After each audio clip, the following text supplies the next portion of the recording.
Bismillahirrahmanirrahim. Assalamualaikum warahmatullahi wabarakatuh.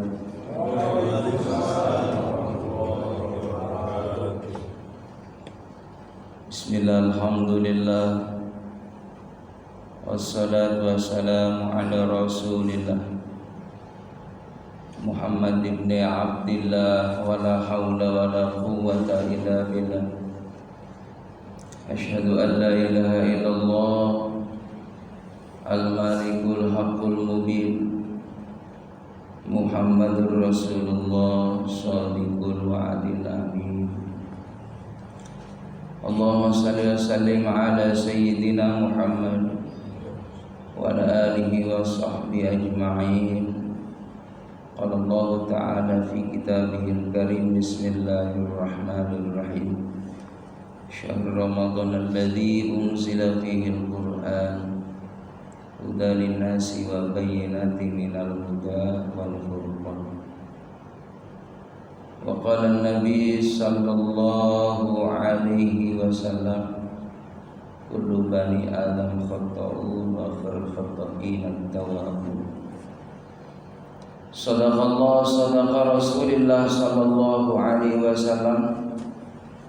Ketua DKM Masjid Khairul Ummah beserta pengurus yang saya muliakan, para hujaj, tokoh masyarakat, para alim ulama, jamaah salat subuh yang sama-sama insyaallah senantiasa dirahmati oleh Allah.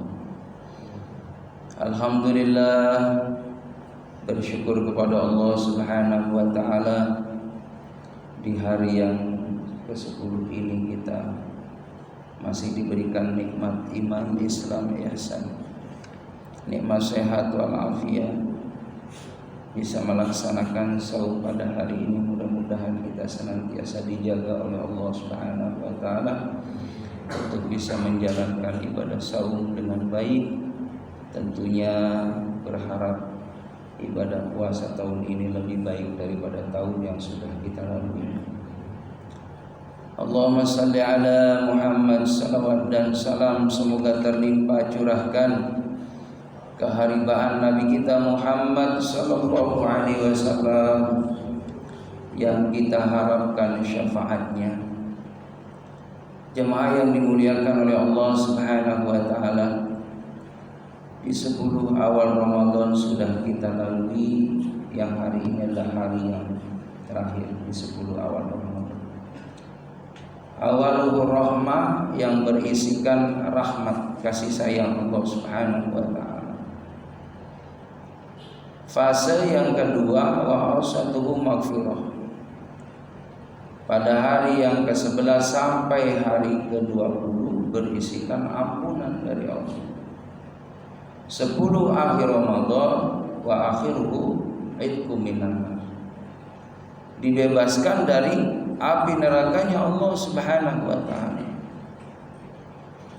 Maka kita minta keutamaan ini di bulan Ramadan kita bisa meraih. Kita termasuk orang yang mendapatkan rahmatnya Allah, mendapatkan ampunan Allah, mendapatkan jaminan dibebaskannya daripada siksaan api neraka Allah Subhanahu wa taala. Amin ya rabbal alamin. Jamaah yang dimuliakan oleh Allah Subhanahu wa taala, kita semuanya pasti berharap segala kesalahan dan dosa-dosa kita di masa yang lalu mendapatkan ampunan dari Allah Subhanahu wa taala. Dan setiap perbuatan baik, pekerjaan yang baik yang sesuai dengan Al-Qur'an dan tuntunan Nabi Muhammad sallallahu alaihi wasallam, maka semua itu dinilai ibadah. Dan amal yang kita kerjakan dalam ibadah itu, di samping memperoleh pahala dari Allah, juga menjadi kifarat, penggugur dosa-dosa kita di masa yang lalu. Salat kita yang kita kerjakan ini juga menghapus dosa, termasuk saum kita. di bulan Ramadan. Begitupun sholat sunat tarawihnya, itu dapat jaminan dari Allah Subhanahu wa taala, sebagaimana Nabi sampaikan, ghufira lahu ma taqaddama min dzambi, Allah akan mengampuni dosa yang telah lalu.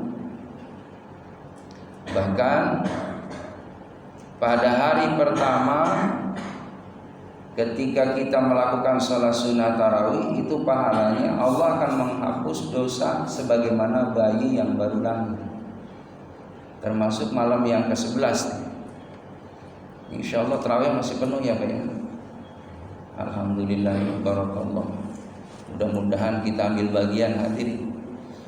Jangan sampai kita udah nambah ke sono, udah nambah sibuk, yang ngurusin siap-siap pulang.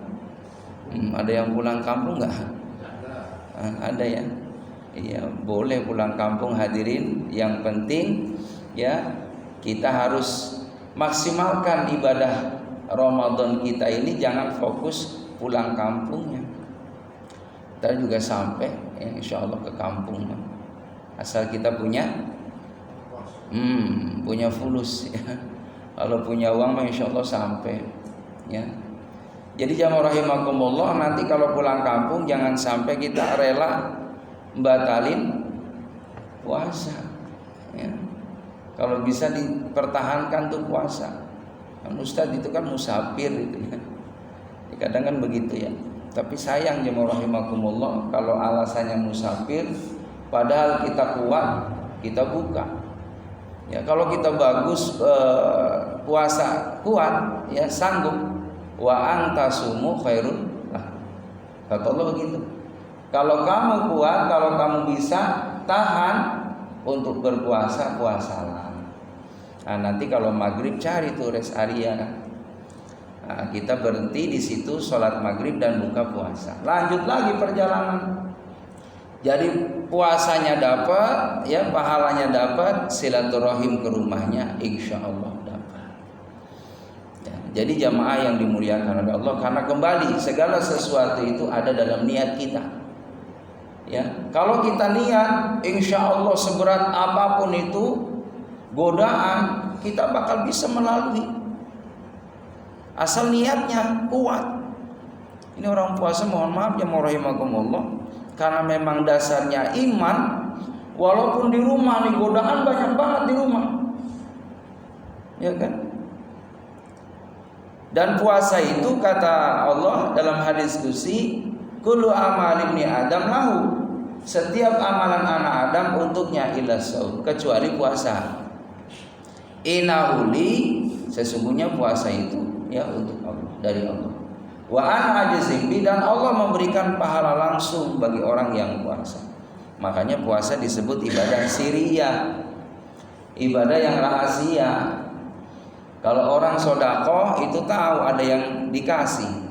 Kalau zakat ada ijab qabul.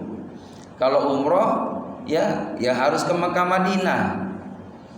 Tapi kalau orang puasa, mohon maaf, nggak ada orang yang tahu si bulan puasa apa enggak. Nggak ada yang tahu. Secara zahirnya dia puasa, bisa jadi karena lemah iman. Nah itu tadi ukurannya iman. Ya, sepi di rumah nggak ada siapa-siapa. Ngelihat gunung saji ada sisa rendang 3. Ya, karena imannya lemah. Udah nggak ada siapa-siapa ini. Ambil piring, ambil nasi, ya kan? Ambil rendang. Tuh, dia makan.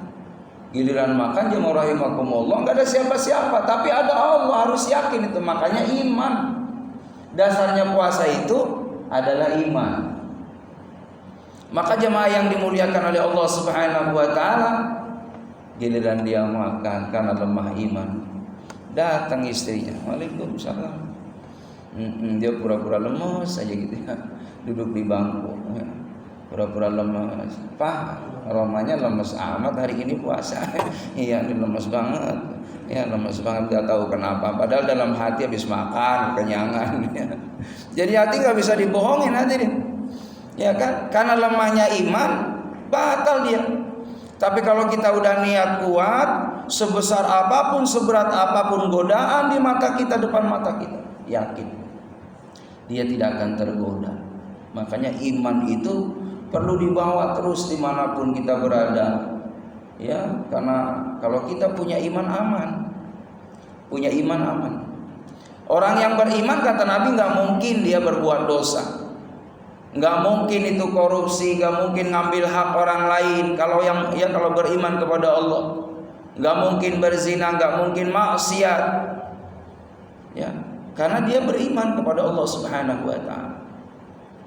Nah, makanya jemaah rahimakumullah, dalam ibadah itu, ya, seringkali Allah melibatkan, ya, amaliyah soleh itu diawali dengan iman. Seperti orang berangkat ibadah haji, wadillahi, karena Allah. Ala nasi, ya, diwajibkan kepada manusia hajjul baiti, melaksanakan ibadah haji. Jadi karena Allah, ya, beriman kepada Allah Subhanahu Wa Taala, maka dia berangkat ibadah haji. Karena ini janji dari Allah Subhanahu Wa Taala. Ini perintah Allah. Setiap perintah ada kebaikan buat hambanya, ada balasan buat hambanya, ada kemuliaan bagi hambanya. Maka dia dasarnya lillah, karena Allah Subhanahu Wa Taala. Berangkat tidak jadi hambatan, tidak menjadikan berat itu godaan tadi.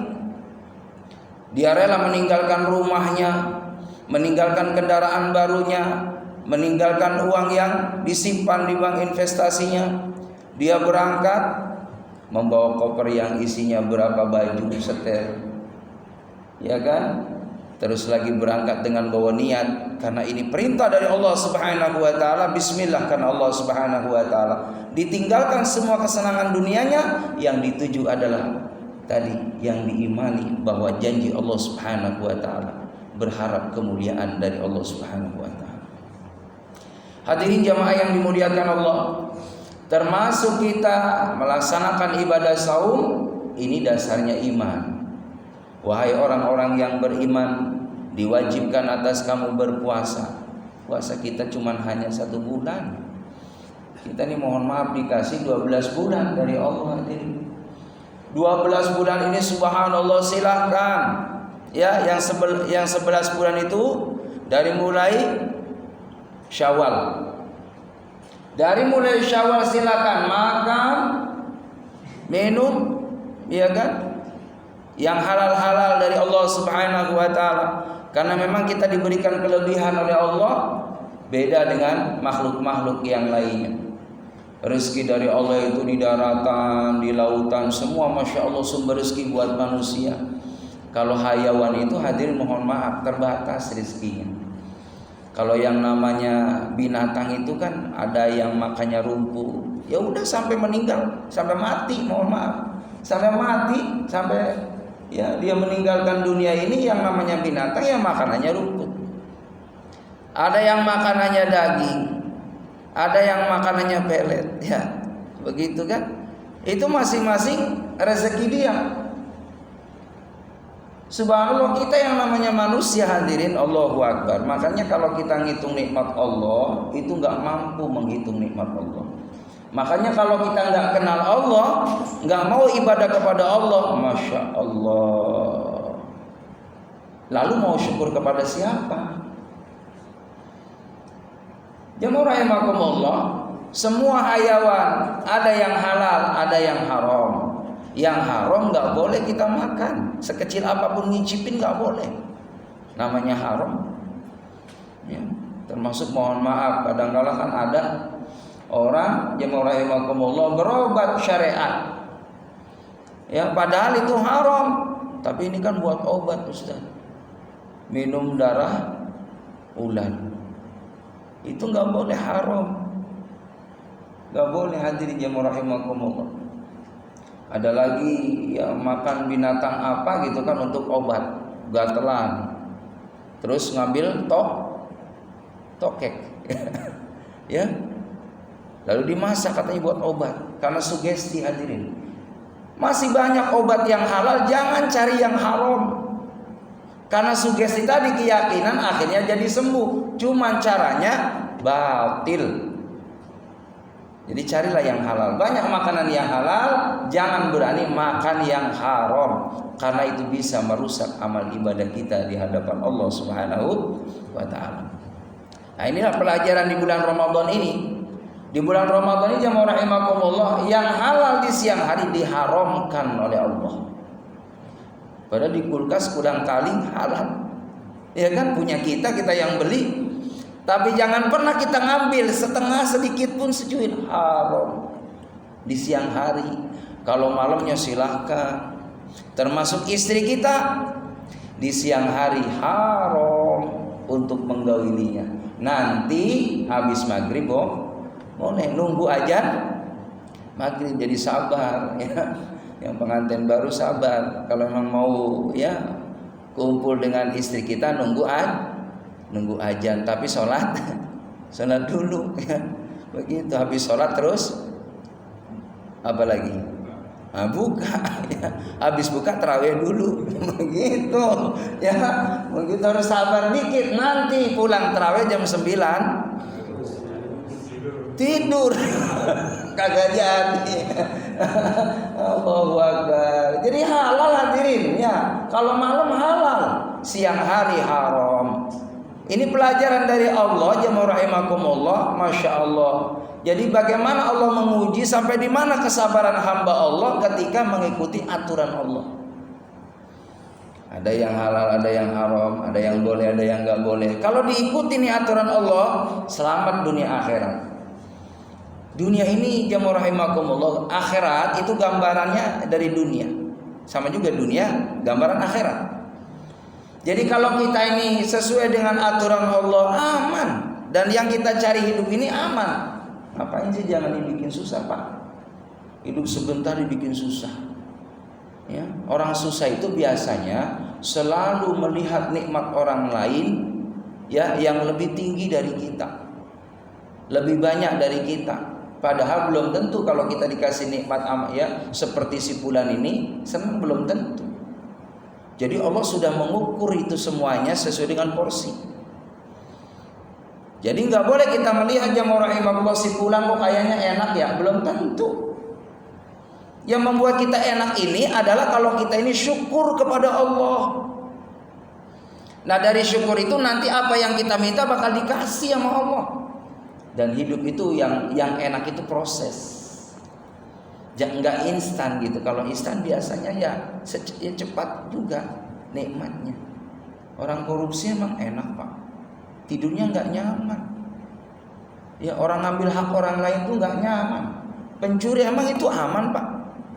Mohon maaf, jangankan orang, kucing aja itu beda sama kucing yang dikasih makanan sama majikan sama yang mau nyuri. Coba lihat kucing hadir. Kucing ini mau ngambil ya gorengan ikan. Itu udah gelisah itu. Nyari lengah daripada majikannya. Kalau udah majikan gak ada baru dia.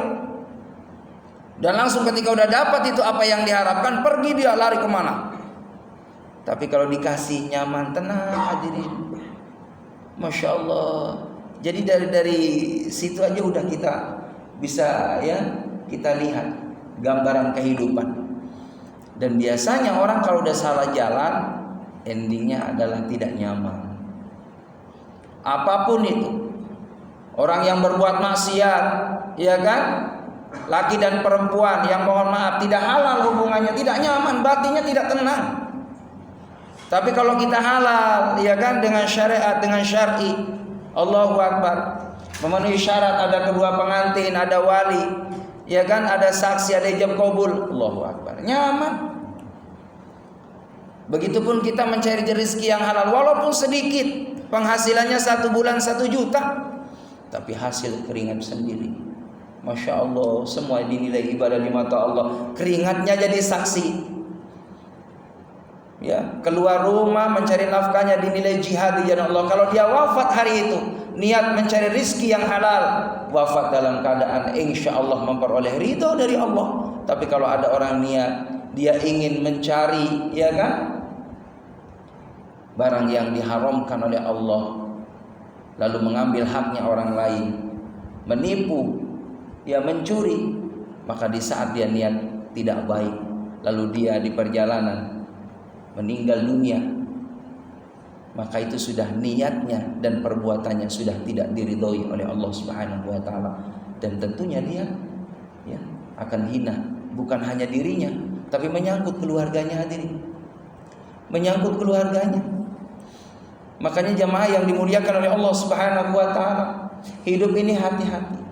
Hidup ini juga penentu buat kita, jangan sampai dari hal-hal yang subhanallah naudzubillah min dzalik, karena ngikutin hawa nafsu itu bisa menghancurkan nama baik kita, menghancurkan nama keluarga besar kita, gara-gara kita tidak bisa mengendalikan hawa nafsu, dan Ramadan melatih kita untuk mengendalikan hawa nafsu. Ketika Nabi Muhammad SAW beliau setelah pulang dari perang yang begitu besar, perang Badar, jamaah rahimakumullah, dan itu terjadi di bulan Ramadan, lagi pada puasa perang.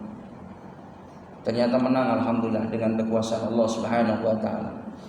Setelah selesai menang dari peperangan, maka kata Nabi, roja'na min jihadil asghar ila jihadil akbar. Kita ini habis pulang dari peperangan yang kecil, padahal perang Badar perang besar. Ada perang yang lebih besar. Apa itu ya Rasulullah? Wa jihadul nafs. Dia adalah perang melawan hawa nafsu. Hawa nafsu kita ini jamaah rahimakumullah perlu dikendalikan. Nafsu itu kata ulama seperti anak kecil. Kalau diikutin itu bisa berbahaya. Anak kecil itu mohon maaf, padahal dia kurang sehat, ya kan, lagi flu, lagi panas dingin, lagi kurang nyaman. Giliran lewat itu yang namanya orang jualan es jamaah rahimakumullah, padahal itu kan akan ada madarat bagi dia karena kurang fit. Ternyata karena namanya anak kecil nggak tahu ada madarat ada manfaat, dibeli. Setelah minum es emang enak sesaat, tapi apa efeknya selesai itu? Tambah panas dingin lagi, bahkan bisa jadi nambah tidak nyaman lagi. Sama juga nafsu jamaah rahimakumullah, pengennya itu diikutin yang enak-enak, yang indah-indah, yang senang-senang, tapi efeknya itu akan berbahaya bagi kita.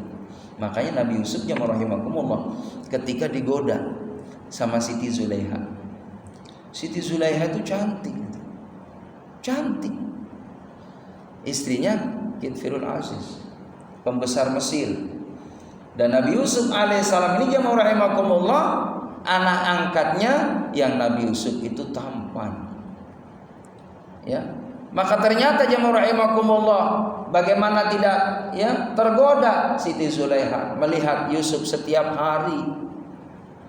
Itu Nabi Yusuf gantengnya luar biasa jamaah rahimakumullah. Dan menurut Al-Quran ini orang kalau melihat Nabi Yusuf pasti terpesona karena ketampanan Nabi Yusuf. Apa yang terjadi jamaah rahimakumullah? Maka Siti Zulaiha memuncak hasratnya, nafsunya. Maka di saat dipanggil itu Yusuf masuk ke kamarnya jamaah rahimakumullah, digoda, diajak untuk berbuat hal yang tidak diridhoi oleh Allah Subhanahu wa taala. Maka Nabi Yusuf pun walaupun anak angkat menyelamatkan dirinya. Lalu jamaah rahimakumullah, karena marahnya itu Siti Zulaiha menarik daripada bajunya Nabi Yusuf alaihissalam dari belakang. Nah, Nabi Yusuf jamaah rahimakumullah menyelamatkan dirinya. Apa yang dikatakan Nabi Yusuf? Wa ma ubari'u nafsi, untung aku enggak ngumbar nafsu. Kalau ngikutin nafsu saya berbahaya. Giliran buka pintu ada suaminya. Jamaah rahimakumullah, ada suaminya Zulaiha. Maka apa yang dikatakan? Zulaiha langsung dia bersandiwara. Wahai suamiku, ini Yusuf akan melakukan hal pelanggaran. Ini Yusuf tidak baik. Maka disidang jamaah rahimakumullah. Maka apa yang terjadi? Maka kata hakim, coba lihat robekan bajunya sebelah mana. Kalau di depan robekannya berarti Yusuf yang salah. Tapi kalau di belakang berarti Yusuf ingin menyelamatkan dirinya tapi ditarik sama Zulaiha. Maka benar Pak, melihat fakta yang ada, ternyata bajunya Nabi Yusuf yang sobek adalah belakang. Maka singkat cerita jemaah yang dimuliakan oleh Allah Subhanahu wa taala, kata Zulaiha, wahai suamiku, bagaimana aku tidak tergoda dengan Yusuf? Kalau enggak percaya silahkan, buktiin. Panggil semua wanita yang ada di Mesir, istri-istri pembesar daripada kerajaan kita, panggil. Setelah dipanggil jemaah yang dimuliakan oleh Allah Subhanahu wa taala, lalu disiapkan di atas mejanya itu ada piring, lalu ada satu buah, lalu ada pisau. Ternyata semua itu perempuan-perempuan sudah siap berderet itu, ya, akan menyaksikan hadirnya lewatnya Yusuf di hadapannya. Apa yang terjadi ketika Yusuf dipanggil, jamaah rahimakumullah, melintasi orang-orang tadi, perempuan-perempuan yang ingin menyaksikan bagaimana kondisi siapa itu Yusuf. Ternyata Allahu Akbar, ketika keluar Yusuf bukan ngelihat itu, ya, buahnya yang dikupas, yang diiris, tapi karena ngelihat ketampanan Yusuf itu tidak terasa, jamaah rahimakumullah, tangannya yang teriris. Semua perempuan-perempuan yang menyaksikan Yusuf semua terluka tangannya. Apa yang dikatakan Zulekha? Kalian baru melihat satu kali Yusuf dalam kondisi terluka, terpesona, terlena, lupa lalai bagaimana aku yang setiap hari melihat Yusuf yang tampan. Jamaah ini dimuliakan oleh Allah Subhanahu wa taala. Ini singkat ya cerita bagaimana tadi kata Nabi Yusuf, untung aku enggak ngikutin nafsu. Kalau sudah ngikutin nafsu, apa yang terjadi? Kekecewaan itu pasti akan terjadi. Begitupun kita nanti, jamaah rahimakumullah, di akhirat banyak manusia akan menyesal. Jangankan nanti di akhirat, di alam kubur, kalau kita dibuka hijabnya oleh Allah Subhanahu wa taala, orang-orang yang ada di alam kubur itu pengen dikembaliin lagi ke dunia 1 saat aja, 1 jam. Pengen memperbaiki amal soleh, Pak. Pengen datang ke masjid, pengen sholat berjamaah kayak kita, Pak. Dia bakal ninggalin maksiatnya total, nggak mau maksiat lagi. Dia pengen sholat dihabiskan di masjid. Dia pengen dihabiskan 1 hari untuk baca Quran, dihabiskan hartanya untuk banyak infak sedekah, dihabiskan semua kenikmatan-kenikmatnya untuk mencari ridha Allah Subhanahu wa taala. Tapi sayang 1000 sayang, dia sudah ada di alam kubur, sudah gak bisa lagi hidup di alam dunia. Makanya mumpung kita masih hidup, yuk banyak-banyak taubat kepada Allah. Masih banyak waktu, kesempatan untuk memperbaiki amal soleh kita di hadapan Allah. Tidak ada kata terlambat, hadirin. Suatu ketika Nabi Muhammad ditanya oleh sahabat, dan ini minta kepada malaikat Jibril alaihissalam dari permintaan sahabat. Ya Rasulullah, sebelum aku menghadap Allah, seandainya dosaku begitu banyak, lalu dalam 1 tahun menjelang akhir hayatku aku taubat kepada Allah, apakah taubat saya dalam 1 tahun itu bisa menggugurkan dosa-dosa di masa yang lalu? Apakah taubatku 1 tahun itu diterima oleh Allah Subhanahu wa taala? Maka Nabi pun bertanya kepada malaikat Jibril. Malaikat Jibril langsung di hadapan Allah Subhanahu wa taala. Kata Allah, diterima taubatnya. Sebelum wafat 1 tahun dia taubat, maka akan diterima oleh Allah Subhanahu wa taala. Lalu Nabi pun bertanya lagi kepada malaikat Jibril, kalau seandainya umatku ya malaikat Jibril, 1 bulan dia akan menghadap Allah meninggal dunia, lalu dia taubat kepada Allah, apakah 1 bulan itu menjelang akhir hayatnya diterima taubatnya oleh Allah? Maka malaikat Jibril pun menjawab, tentunya ini dari Allah, akan diterima oleh Allah. Lalu ya Jibril, kalau seandainya umatku 1 minggu lagi dia akan menghadap Allah Subhanahu wa taala, lalu dia dihabiskan waktunya 1 minggu itu untuk menangis kepada Allah, di malam hari dia munajat kepada Allah untuk dapat husnul khatimah, apakah diterima taubatnya? Maka kata malaikat Jibril, diterima oleh Allah. Lalu seandainya ya malaikat Jibril 1 hari lagi dia akan menghadap Allah, lalu dia taubat kepada Allah, apakah diterima taubat umatku ya malaikat Jibril? Lalu malaikat Jibril meminta kepada Allah jawabannya, maka 1 hari pun menjelang wafat akan diterima sama Allah. Maka jamaah rahimakumullah, itulah murahnya Allah, kasih sayangnya Allah. Mudah-mudahan insyaallah kita termasuk orang-orang yang taubat sebelum menghadap Allah Subhanahu wa taala dengan taubatan nasuha. Wafat dalam keadaan kita ibadah kepada Allah, dalam keadaan hati kita cenderung kepada cinta akhirat. Jadikan dunia menjadi wasilah bukan tujuan. Jadikan dunia menjadi sarana untuk terus kita dekat kepada Allah Subhanahu wa taala. Mudah-mudahan dunia yang kita dapat yang menjadikan wasilah, di situ ada berkah dari Allah Subhanahu wa taala. Itu saja hadirin yang dapat saya sampaikan. Barangkali ada yang perlu dipertanyakan, dipersilakan.